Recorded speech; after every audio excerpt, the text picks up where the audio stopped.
안녕하세요, 구독자 여러분. 저는 나이 30대 중반에 황당한 일을 겪게 된 여성입니다. 여러분은 인생에서 누군가에게 큰 도움을 주려다가 뒤통수를 맞은 적이 있으신지 궁금합니다. 아무래도 저보다 더 오랜 시간 이런 세상을 살아오신 어머니뻘 분들이 많이 보는 채널이라 하니 저와 비슷한 경험을 겪으신 분이 당연히 있을 거라고 생각합니다. 저는 사랑하는 사람을 위해서 정말 마음을 다 썼는데 제가 사랑했던 사람에게 저는 우선순위가 아니었던 것 같습니다. 여러분의 우선순위는 무엇일까요? 제가 많은 것을 바랬던 건지 함께 제 이야기를 들어주셨으면 좋겠습니다. 저는 어릴 때부터 저희 아버지께서 얼마나 힘들게 일하시면서 가족들을 먹여 살리셨는지를 누구보다 잘 알고 있습니다. 아버지께서 새벽같이 출근하시는 모습을 수없이 보았고, 손에 굳은 살이 박이고 거칠어진 피부를 보면 마음이 짠할 때도 많았습니다.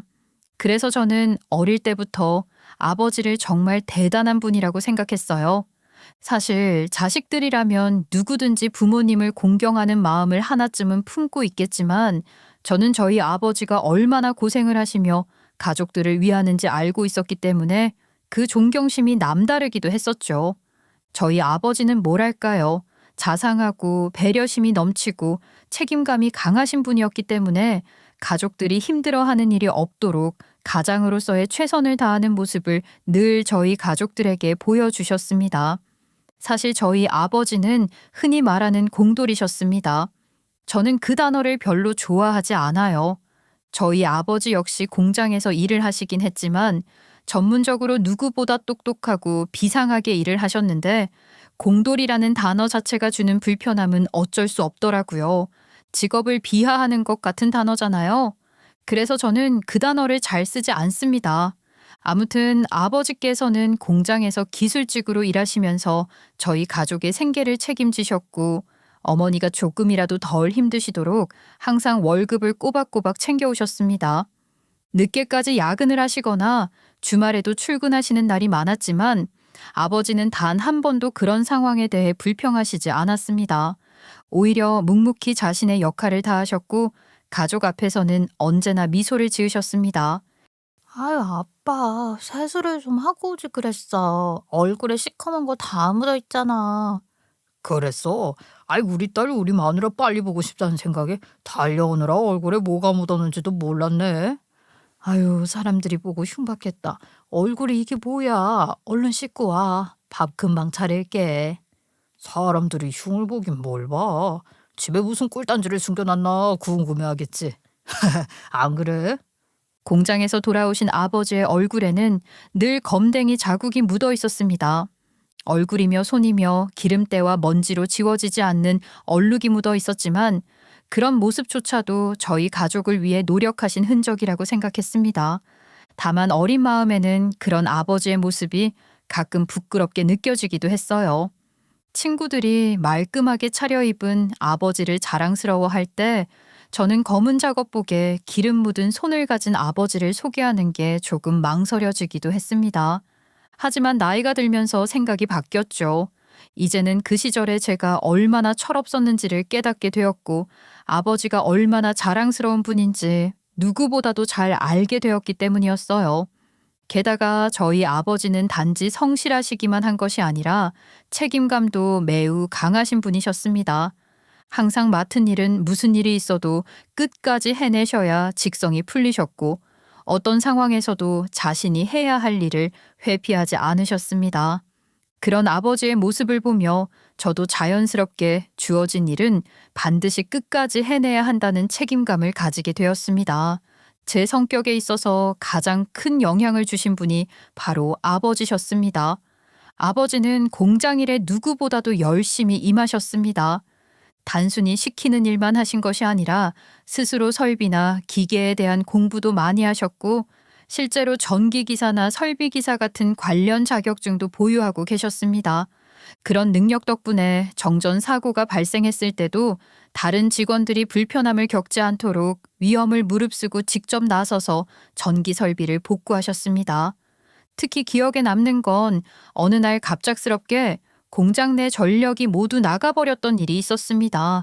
왜 제가 그날의 일을 기억하냐면 그날이 바로 친할머니의 생신이셨기 때문에 온 가족이 다 같이 밥을 먹으려고 모여 있었을 때였거든요. 대부분의 직원들이 퇴근을 준비하던 시간이었고 모두들 일손을 놓고 혼란스러워하던 상황이었습니다.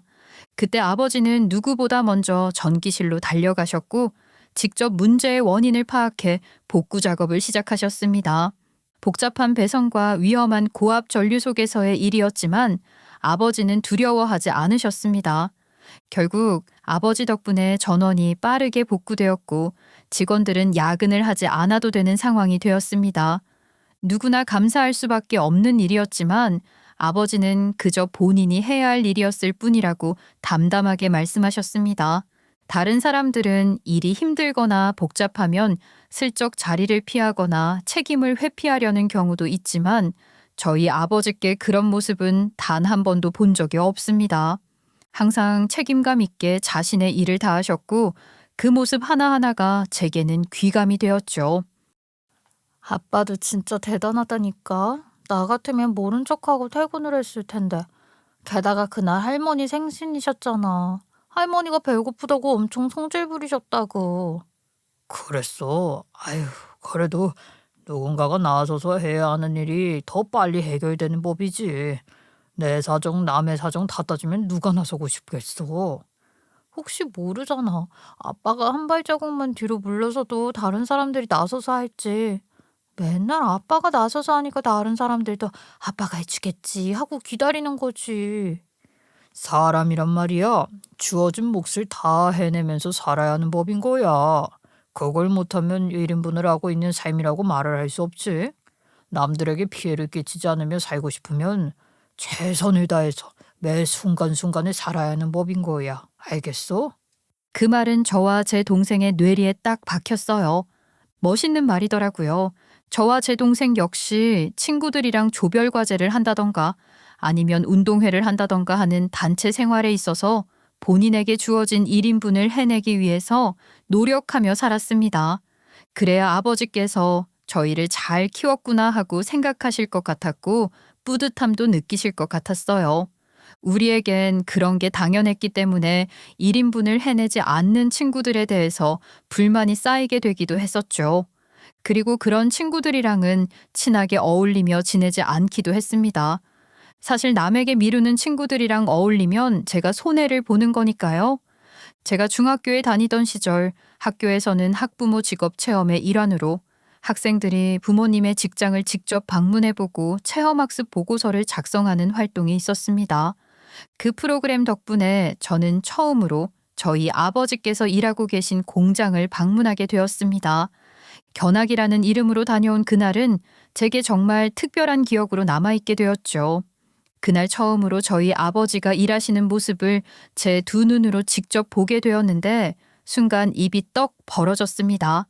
그동안 상상만 했던 공장이라는 공간은 생각보다 훨씬 크고 복잡했으며 아버지께 주어진 업무의 양도 어마어마했습니다.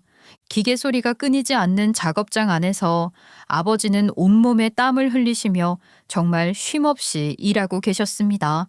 그렇게 열심히 일하시는 모습을 보니 이전에는 아무렇지 않게 쓰던 용돈도 이제는 소중하게 느껴졌습니다. 아버지께서 힘들게 버신 돈으로 친구들과 놀러 다니며 썼던 지난 시간들이 떠오르면서 그 돈의 무게를 처음으로 체감하게 되었습니다. 나 우리 아빠가 이렇게 힘들게 노력해서 돈을 버는 줄 몰랐어. 그동안 우리 아빠의 일을 가볍게 생각했었나 봐. 이제는 돈 아껴 쓸래. 그날 이후로 저는 용돈을 받으면 무턱대고 쓰는 것이 아니라 꼭 필요한 곳에만 쓰려고 노력했습니다. 아버지께서 얼마나 땀 흘려 일하시는지를 제 눈으로 본 이상 그 돈을 가볍게 쓸 수는 없었습니다. 그때부터였던 것 같습니다.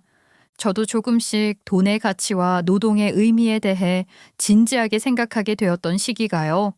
공장 견학을 하는 동안 아버지께서는 저에게 공장의 전체적인 구조와 기계들이 어떻게 움직이는지를 자세히 설명해 주셨습니다.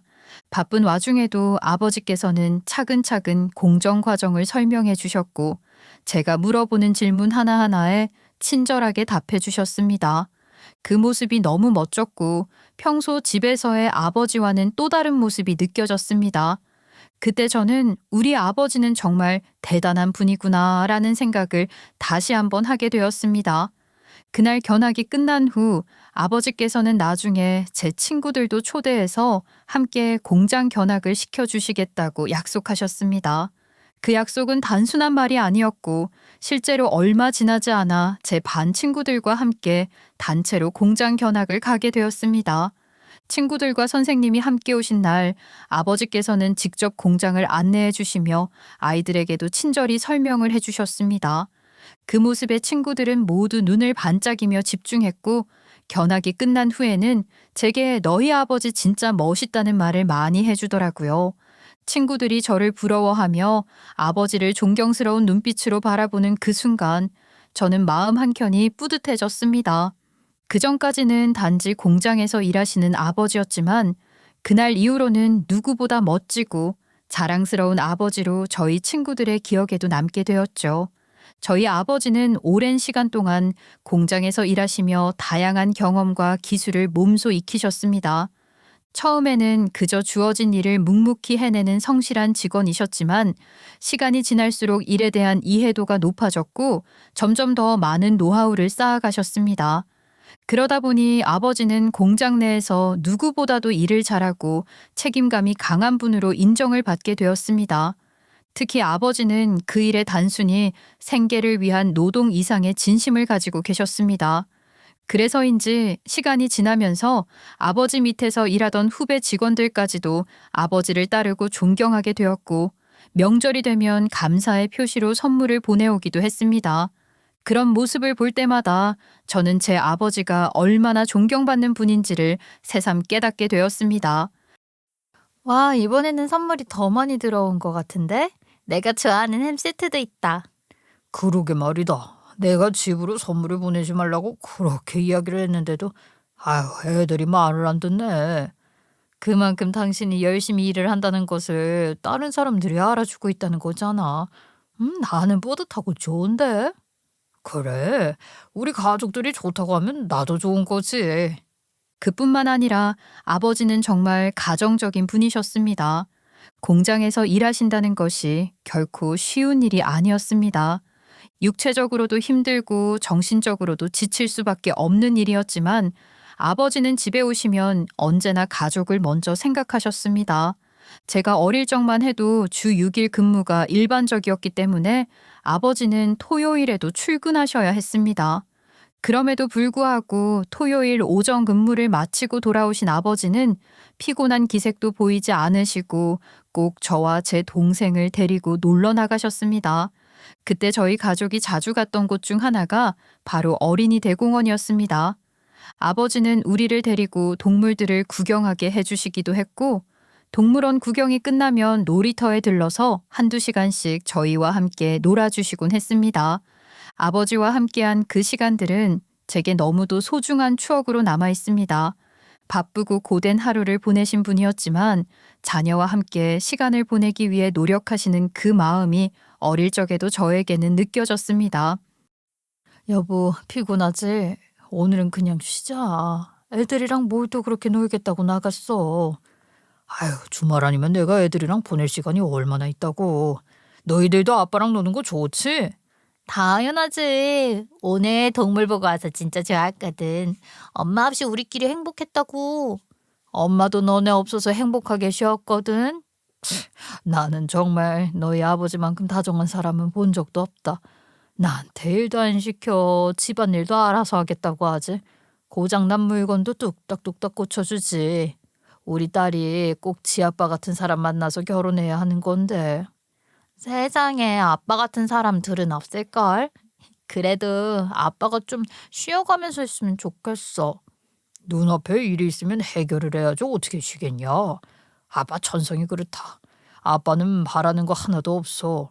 너희가 건강하게 자라는 거, 그리고 공부 열심히 해서 내가 이루지 못한 꿈을 대신 이뤄주는 것이야. 학력이 높아야 한다고. 아빠도 공부했으면 잘했을 텐데 끈기가 있어서. 그럴 만한 환경이 안 돼서 그런 건데 어쩌겠니. 그러니 아빠가 지원 빵빵하게 해줄 수 있을 때 공부 열심히 해. 대학 꼭 가고. 아빠는 공부를 못했기 때문에 결국 몸으로 일하고 있는 거야. 아버지는 학력이 높지 않으셨습니다. 본인은 공장에서 일하는 것에 대해 결코 부끄러워하지 않으셨지만 늘 저희에게 공부를 열심히 하라고 말을 하셨었죠. 아버지의 그 말씀이 제 마음에 오래 남아 저도 학업에 더욱 열심히 임하게 되었습니다. 아버지께서는 엄하게 굴진 않으셨지만 성적에 있어서는 조금 엄하신 편이었어요. 성적이 떨어질 때마다 실망을 하셨기에 저와 동생은 누구보다 열심히 공부를 했습니다. 저는 엉덩이를 붙이고 앉아 있는 것에 비해 성적이 좋진 않았지만 동생은 정말 똑똑했어요. 대학도 알아주는 명문대에 들어갔고요. 저는 그냥 그런 대학을 졸업하고 취직을 했는데 중견 부품 제조 회사의 품질 관리팀에서 일을 하게 됐습니다. 일을 하는 건 어렵지 않았어요. 품질 관리팀이기에 신경을 써야 하는 부분들이 있긴 했지만 처음에만 조금 힘들었지. 일을 한 지 2년 차가 되니까 눈에 익어서 하기 편하더라고요. 오히려 시시하고 무료할 때도 있었죠. 저는 평범한 대학을 졸업한 것 치고는 꽤 좋은 회사에 입사를 했고 동생은 전문직으로 들어서면서 저희 부모님은 걱정거리 하나 없다 하셨습니다. 하지만 아버지는 제가 사무실에서 일을 하길 바라셨어요. 제가 하는 일이 공장 생산 라인에 가서 일을 해야 했고 품질 관리팀이다 보니 현장직에 가까웠거든요. 하지만 저는 일이 재미있었습니다. 아주 오래전 아버지의 공장에 견학을 갔을 때의 설레임이 출근할 때마다 생겼으니까요. 그리고 저는 회사에서 예비 신랑을 만나게 되었습니다. 저랑 같은 회사 설비개발팀 소속으로 1년 먼저 입사를 한 선배였죠. 나이는 저보다 3살 연상이었고요. 예비 신랑은 약간 저희 아버지를 생각나게 하는 사람이었어요. 예비 신랑은 정말 성실하게 일하는 사람이었습니다. 단순히 열심히 한다는 말로는 다 설명할 수 없을 정도로 눈에 보일 만큼 일에 몰입하고 책임감 있게 행동하는 사람이었지요.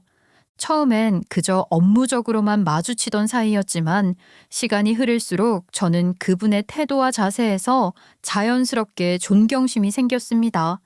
게다가 예비 신랑은 학력도 아주 뛰어나셨습니다. 우리가 하고 있는 일이 언뜻 보기에는 3D 업종, 즉 힘들고 더럽고 위험한 일로 분류될 수도 있는 직종이긴 했지만 실상은 전혀 달랐습니다. 이 일은 생각보다 훨씬 섬세함을 요구하는 직무였고 동시에 머리가 좋아야 제대로 수행할 수 있는 일이었습니다. 단순한 반복 노동이 아니라 개발이라는 이름 아래 끊임없이 창의적인 문제 해결과 구조적인 사고가 필요한 업무였으니까요. 물론 완전히 기술 중심의 브레인 부서는 따로 있긴 했습니다.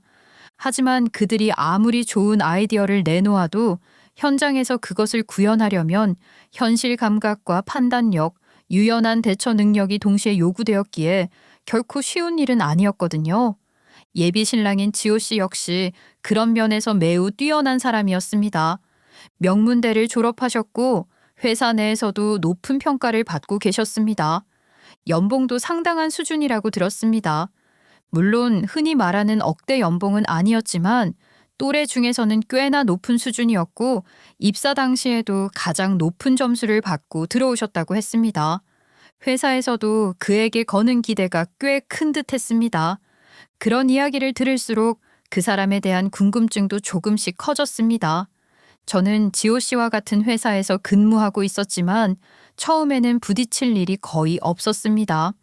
같은 회사라고 해도 부서는 전혀 달랐고 업무적으로도 연결되는 지점이 많지 않았기 때문입니다. 저는 주로 공장에 딸린 사무실에서 품질 관련 업무를 담당하고 있었고 지호 씨는 본사 개발팀에서 일하고 계셨습니다. 그래서 일상적으로 마주치는 일은 없었습니다.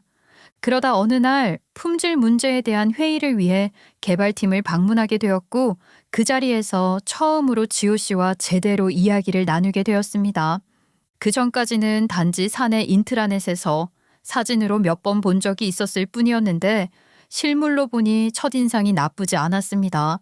잘생겼다, 멋있다까지는 아니었지만 깔끔한 인상이었고 옷차림도 특별히 세련되거나 감각적인 건 아니었지만 정갈하게 입고 계셨습니다. 어딘가 진중하고 단정한 인상을 주는 사람이었습니다. 세영 씨, 아니 그 설비 개발팀의 양조 씨 있잖아. 생각보다 멀끔하고 괜찮지 않아? 연봉도 엄청 높다고 하던데. 아, 네. 그 설비 개발팀이라고 그래서 약간 공대 오빠 느낌일 줄 알았더니 되게 세련됐던데요. 세영 씨라면 쳐다보고 있을 줄 알았지. 그런 레이더가 빨리빨리 돌아가잖아. 그런가요? 사람은 괜찮아 보이더라고요. 왜요? 관심 있으세요? 도전해 보시게요? 주책이지. 아니 나는 세영 씨랑 잘 어울릴 것 같아서 한번 잘해보라고 말하는 거지 뭐. 그 이후로 한 달에 한 번씩 열리는 품질 관리와 개발팀의 정기 회의에서 얼굴을 마주하게 되면서 자연스럽게 조금씩 말도 트게 되었습니다. 그저 업무적인 대화를 몇 마디 나누는 정도였지만 이상하게도 그 사람에겐 어떤 편안함이 느껴졌습니다. 말투가 부드럽고 불필요하게 권위적이지 않았기 때문에 회의 자리에서도 자연스럽게 의견을 주고받을 수 있었습니다.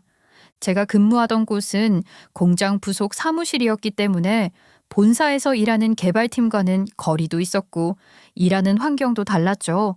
하지만 회의 자리에서 마주칠 때마다 지호 씨는 항상 준비가 잘 되어 있었고 어떤 문제에 대해서도 진지하게 접근하는 태도가 인상 깊었어요.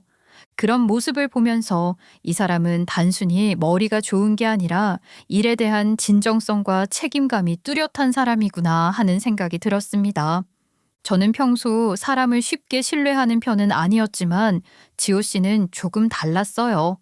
처음에는 그저 일을 잘하는 사람이라는 이미지였지만 시간이 지날수록 사람 자체가 괜찮다는 인식이 생겨났습니다. 그렇게 저는 조금씩 그 사람을 다르게 보기 시작했어요. 예비 신랑은 겉보기엔 차분하고 말도 조심스럽게 하는 사람이었습니다. 겉모습만 보면 조용한 성격이라 생각할 수도 있었지만 실제로는 누구보다 책임감이 강하고 일에 있어서 매우 철저한 스타일이었습니다. 야근도 마다하지 않았고 문제 상황이 생기면 새벽에도 망설이지 않고 회사로 달려오는 모습을 자주 볼 수 있었습니다. 저는 그런 예비 신랑의 행동을 보면서 처음으로 그에게 호감을 느끼기 시작했습니다. 봤어요? 어제 문제 생겼다고 하니까 양조 씨 바로 달려오던데. 저는 퇴근하고 회사에서 그렇게 부르면 오기 싫을 것 같은데 군소리 없이 오더라고요. 늘 그랬대. 책임감이 누구보다 강해서 어렵다고 나서기 싫다고 다들 물러서는 일에 혼자 나선다고 하더라. 와, 저희 아버지가 딱 그런 분이시거든요. 세상에 그런 사람이 둘은 없을 거라고 생각했는데 양조 씨가 딱 두 번째 사람이네요. 원래 딸은 아버지 닮는 사람이랑 결혼하는 법이라는 거 알지? 나는 진짜 세영 씨가 양조 씨랑 뭐 있었으면 좋겠다니까. 주변에서 그렇게 이야기들을 하니까 저도 모르게 눈길이 2번, 3번 더 가긴 하더라고요.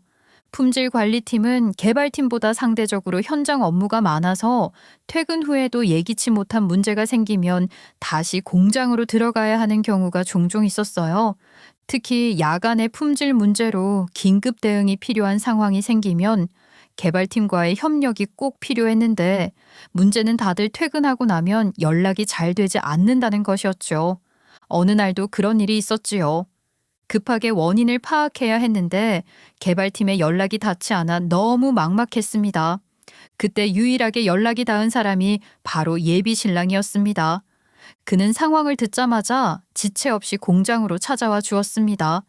문제의 원인을 함께 검토해 준 덕분에 저는 큰 무리 없이 상황을 정리할 수 있었고 그날은 평소보다 조금 더 일찍 퇴근할 수 있었습니다.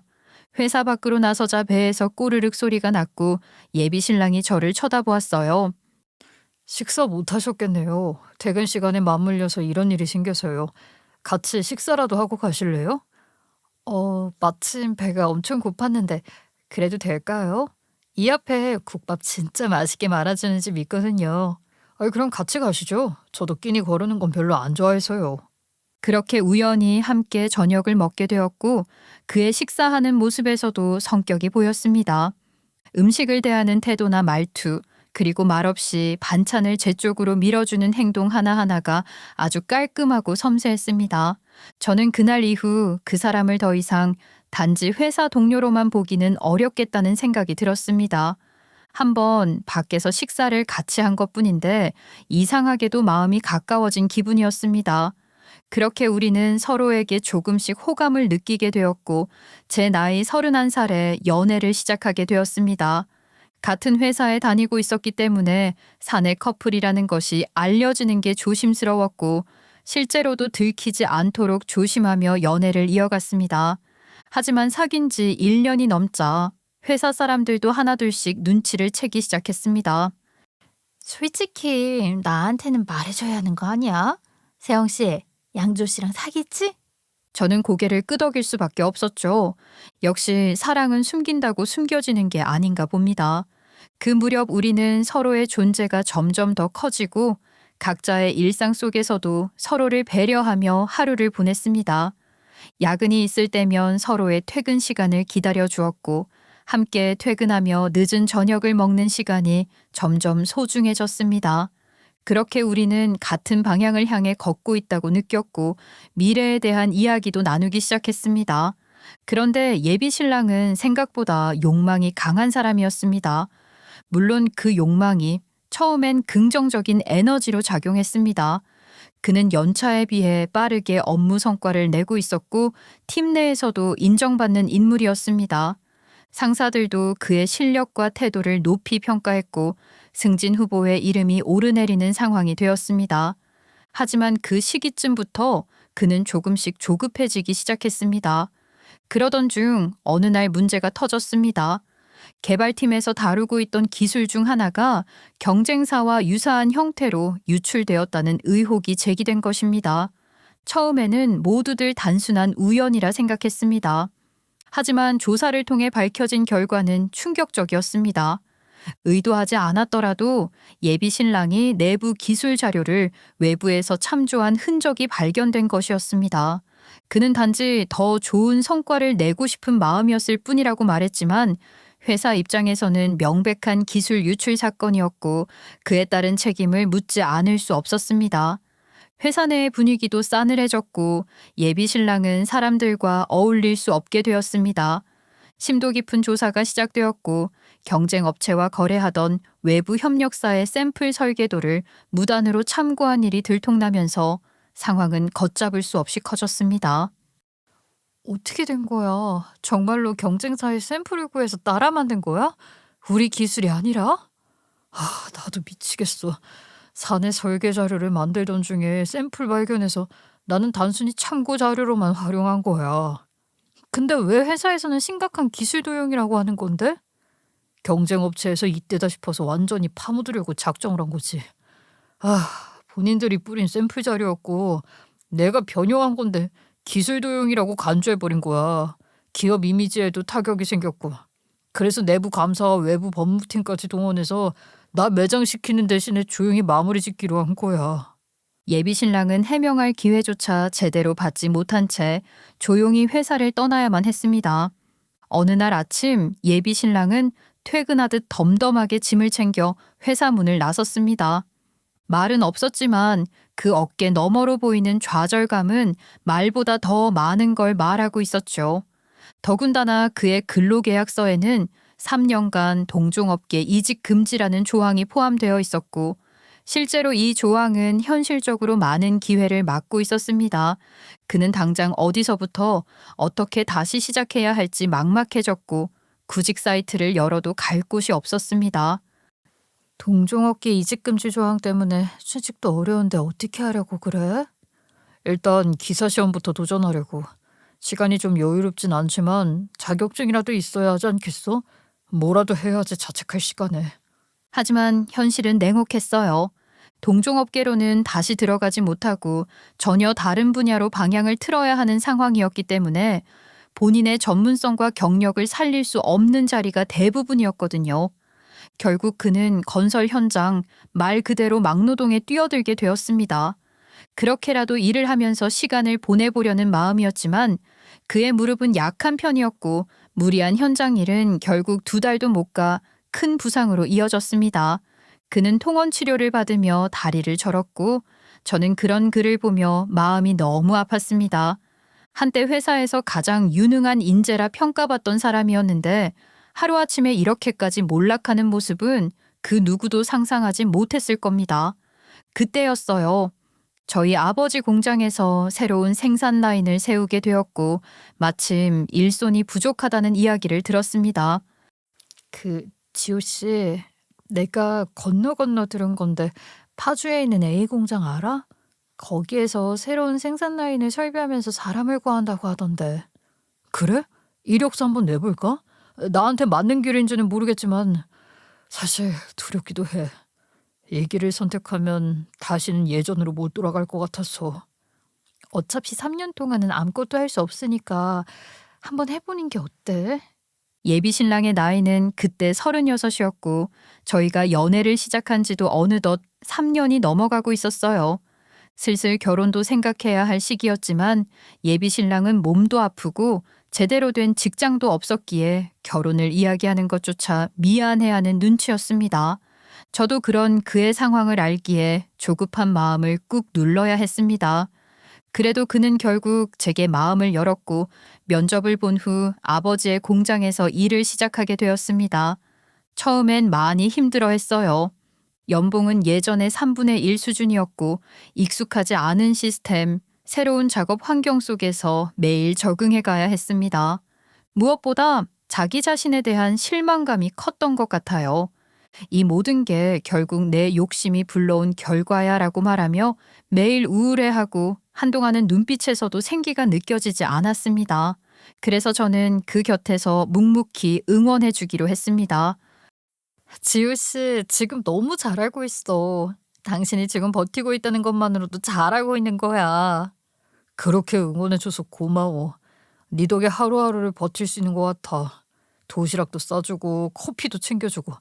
그거 쉬운 일 아닌데 말이야. 저는 믿음을 주고 싶었습니다. 하지만 왜 이리 현실은 냉혹하기만 한 걸까요? 저도 결국 회사를 그만두게 되었어요. 회사의 재정 상태가 점점 악화되었고 핵심 부서의 인원들을 자를 수 없다는 판단 아래 부득이하게 다른 부서부터 인원 감축이 시작되었어요. 그러는 과정에서 저 역시 구조조정 대상이 되었고 그리하여 회사를 나와야만 했습니다. 이직을 준비하면서 여러 군데를 알아보았지만 전 직장에서 받던 연봉을 그대로 유지할 수 있는 곳은 많지 않았어요. 결국 저는 중소기업 중에서도 비교적 작은 규모의 회사에 사무직으로 취직하게 되었고 연봉 역시 전보다 꽤 많이 줄었어요. 월급은 세후 200만 원 정도였고 사실 생활비를 감안하면 빠듯했지만 그래도 포기하지 않고 하루하루를 버텼습니다.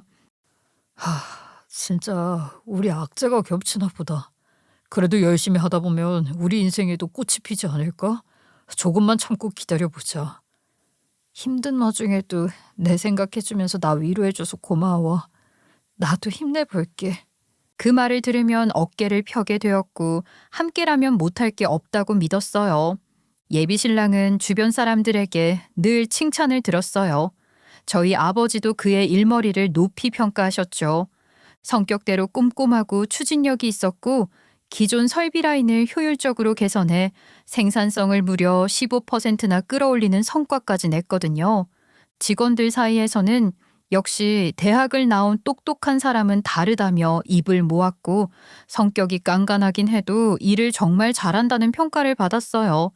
그렇게 1년이 지났고 공장장이 퇴직하면서 내부에서는 예비 신랑을 승진시키자는 이야기가 흘러나왔어요.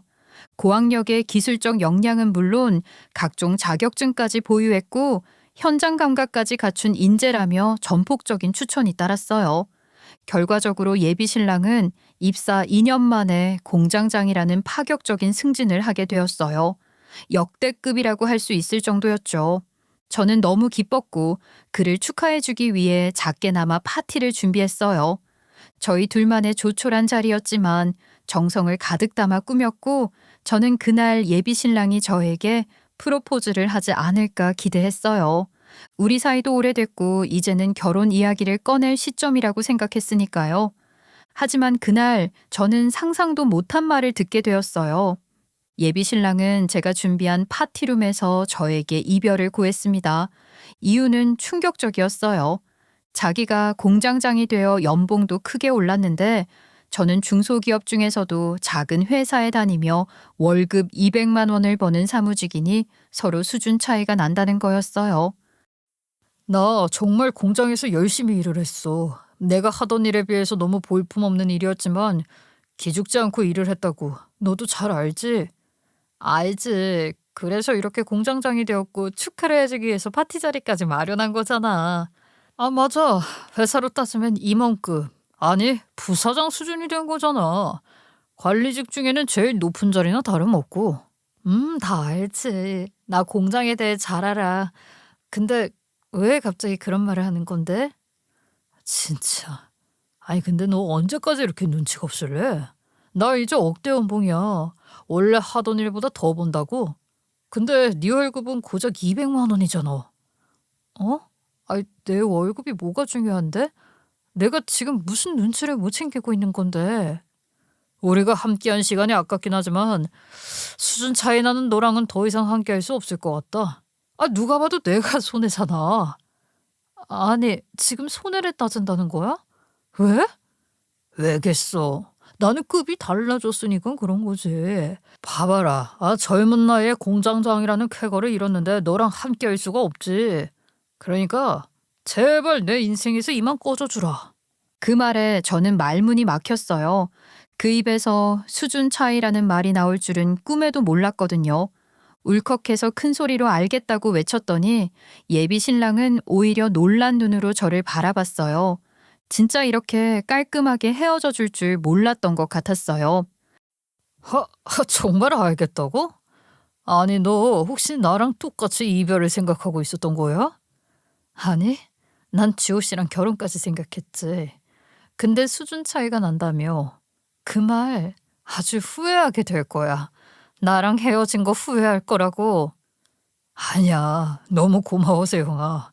난 네가 거머리처럼 들러붙으면 어떻게 해야 하나 걱정했는데 이렇게 깔끔하게 헤어져 준다고 하니까 오히려 고마워.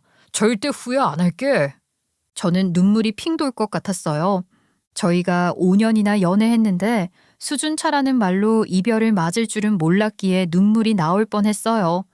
저는 그동안 숨겨왔던 사실에 대해 밝히기로 결심했습니다. 지호 씨의 자존심이 상할까봐 마지막에 하려고 남겨두었던 그 말을 뱉고야 말았죠.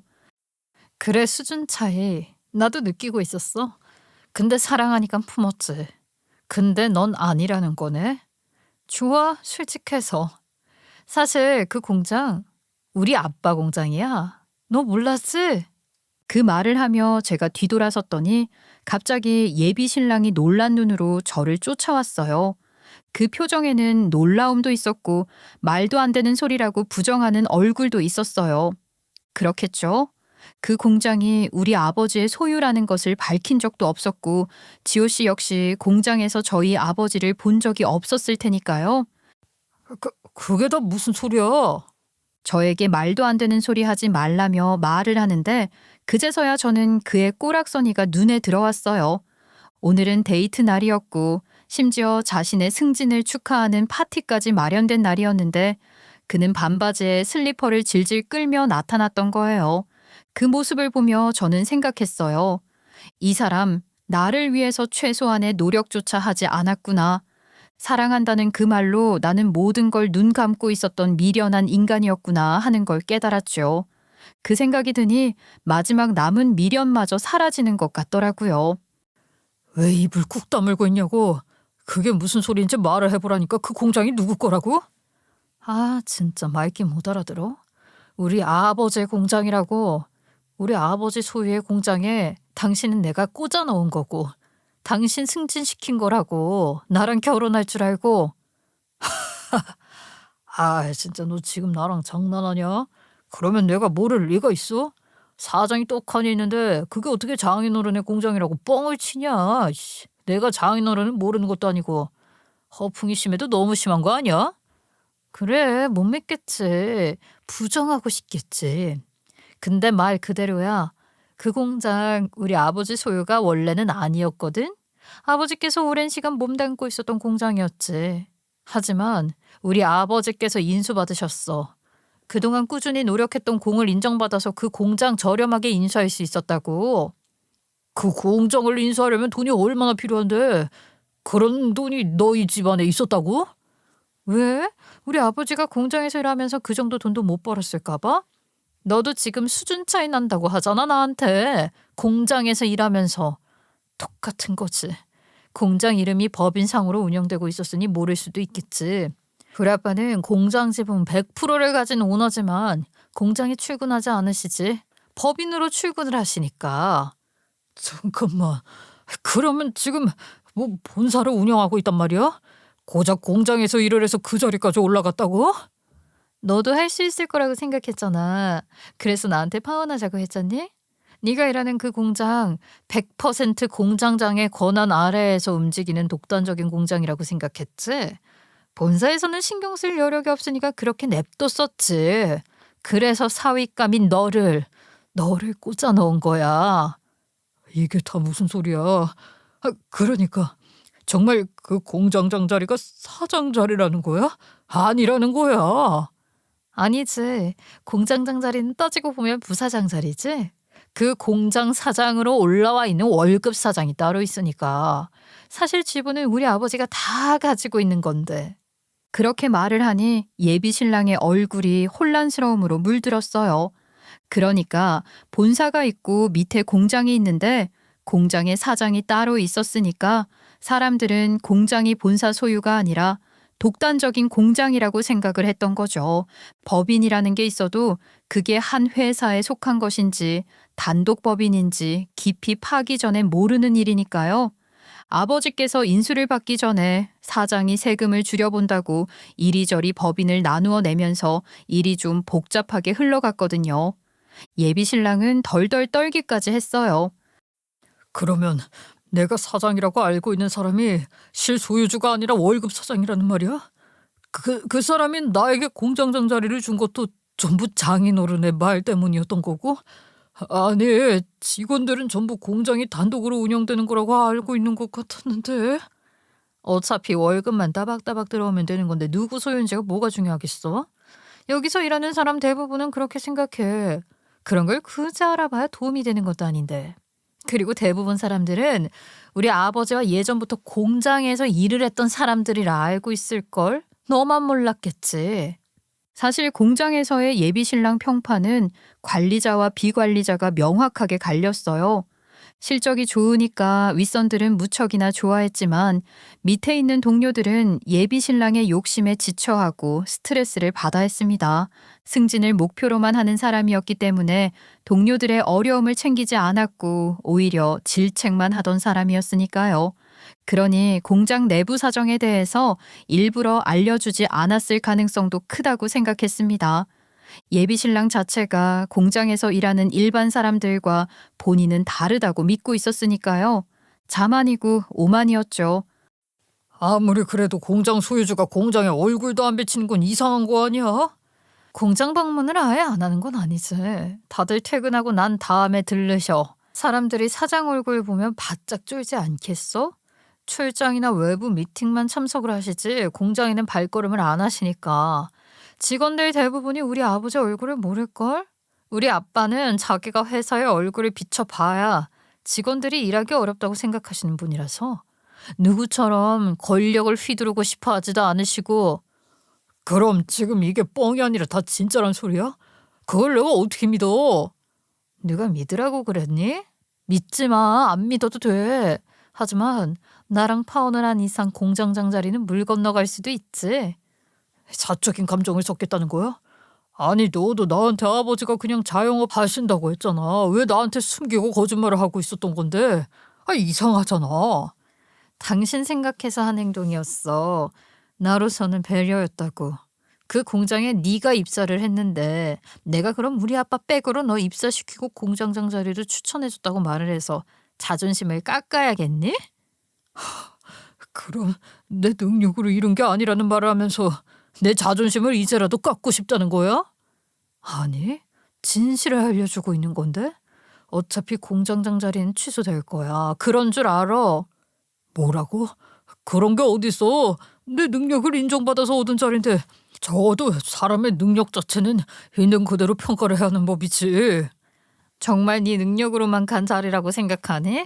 공장장 자리는 말이야. 일도 일이지만 사람들이랑 커뮤니케이션이 잘 돼야 해. 너는 그게 안 되잖아.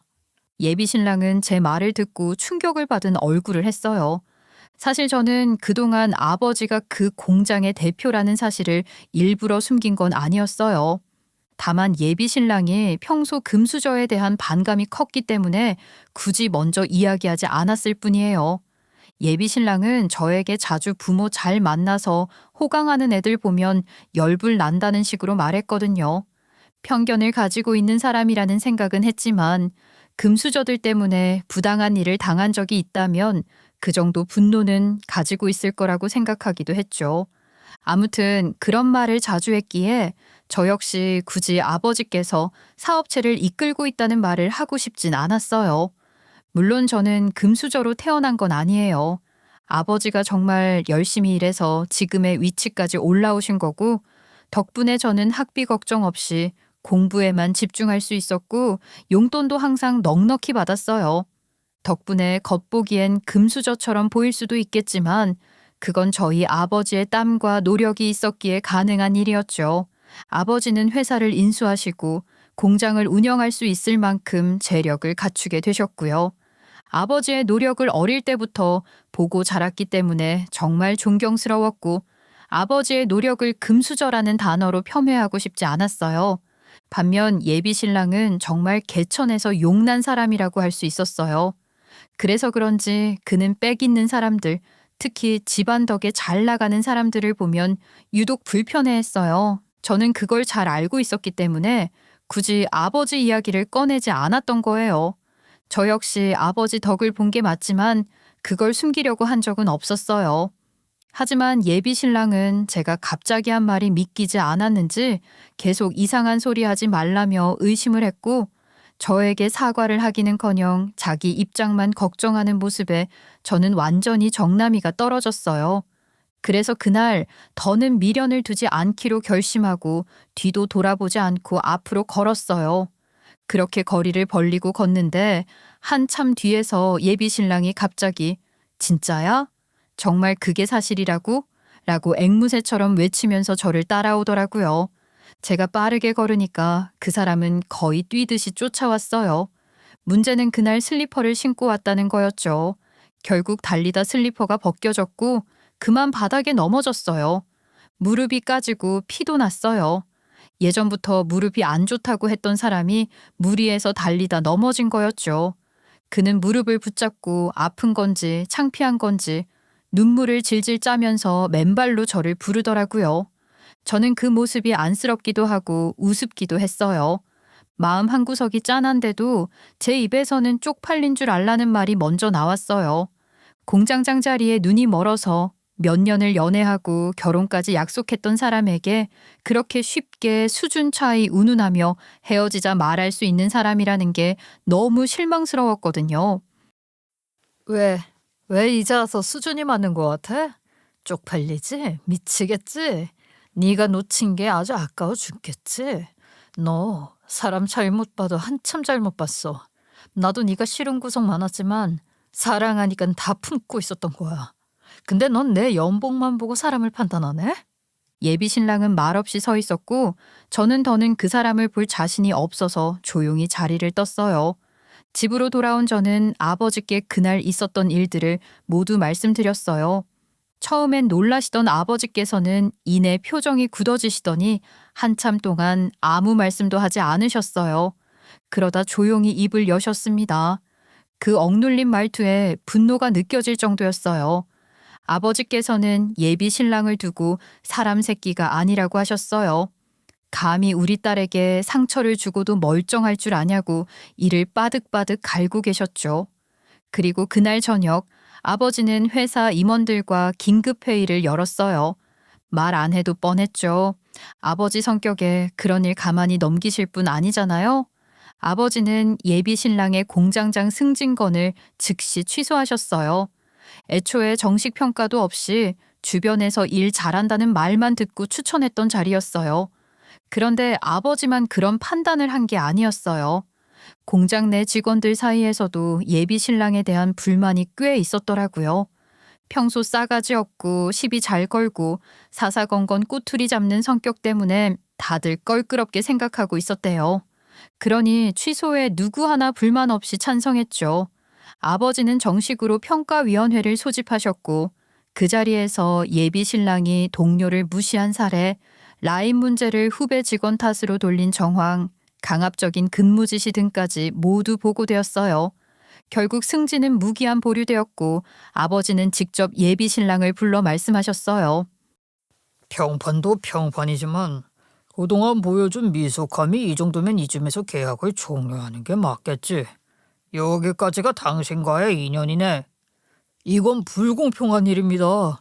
사적인 감정은 배제하고 말을 하셔야죠. 딸의 일 때문에 지금 회사를 이끌 인재를 놓치겠다는 겁니까? 회사에서 그렇게까지 자신이 인정받고 있다고 생각했던 모양이에요. 하지만 착각도 이만하면 병이죠. 정작 그 자리에 있었던 직원들 중 어느 누구도 그의 편을 들지 않았어요. 오히려 기다렸다는 듯 한 명, 두 명씩 말이 나왔죠. 저 야근 강제로 했습니다. 연차 쓰겠다고 했는데도 결제 안 해줬고요. 저는 저런 사람이 공장장 자리에 앉는 거 싫습니다. 라인에 문제 생긴 건 자기 책임인데 매번 후배 탓했어요. 에이, 터질 게 터진 거지. 회의 중에 후배 면박 주는 건 기본이었죠. 누가 무서워서 입이나 열 수 있겠어요? 등을 돌린 직원들 앞에서 예비 신랑은 아무 말도 하지 못했어요. 결국 아버지는 마지막으로 더 들을 말이 있겠냐며 이 정도까지가 인연의 끝인 것 같다고 말을 하셨죠. 하지만 예비 신랑은 욕망에 물들어 있었어요. 그제서야 무릎을 턱하고 꿇더니만 제발 한 번만 기회를 달라며 빌고 또 빌었습니다. 사장님, 제발요. 여기서 잘리면 저 진짜 어디 갈 데 없습니다. 지금 나이에 갈 데도 없고 제 잘못은 인정합니다. 근데 이렇게까지 하시면 안 되는 거 아닙니까? 기회를 주십시오. 나는 말일세. 사람을 급으로 나누고 쓸모없는 짓을 하는 사람의 월급을 줄 만큼 한가하지 않아. 그 말에 예비 신랑은 바닥에 주저앉았고 며칠 후부터는 제게 연락이 오기 시작했어요. 우리가 함께한 시간이 얼마인데부터 시작해서 결혼이 깨졌다고 직장까지 잃는 게 말이 되냐. 이건 너무한 처사 아니냐는 문자며 음성 메시지를 계속 남기더군요. 지독한 수준이었어요. 그러더니 이번엔 예비 시어머니까지 저한테 연락을 해왔어요. 우리 아들 한 번만 살려달라고요. 저보고 꼭 이렇게까지 극단적으로 할 필요는 없는 거 아니냐. 둘이 사랑하지 않았냐 하면서 감정에 호소하는데 사회생활이 감정을 호소한다고 해결될 일인가요? 저는 아무 대답도 하지 않았어요. 그 사람 공장장 자리에 눈이 멀어서 몇 년을 함께한 연인을 거래처럼 저울질했던 사람인데 제가 다시 마음을 돌릴 이유가 있을까요? 뿐만 아니었어요.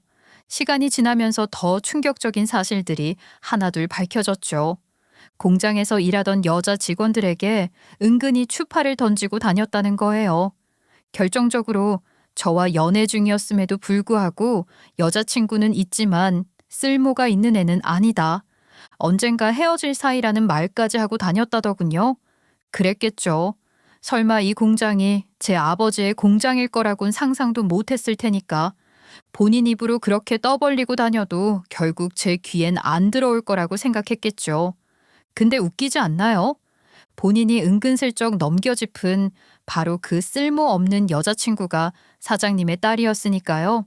이 모든 사실을 알게 되었을 땐 솔직히 배신감보다 결국 이런 인간이었구나 싶었어요. 언젠가는 헤어질 인연이었나 봐요. 그런데 정작 예비 신랑에게 가장 큰 충격은 그게 아니었어요. 자기 잘못에 대한 반성은커녕 그 자리에 앉지 못하게 된 것만을 끝없이 되묻더라고요. 자기가 뭘 잘못했냐, 공장장 자리에 앉을 사람은 본인밖에 없다면서 실적까지 운운을 하더라고요.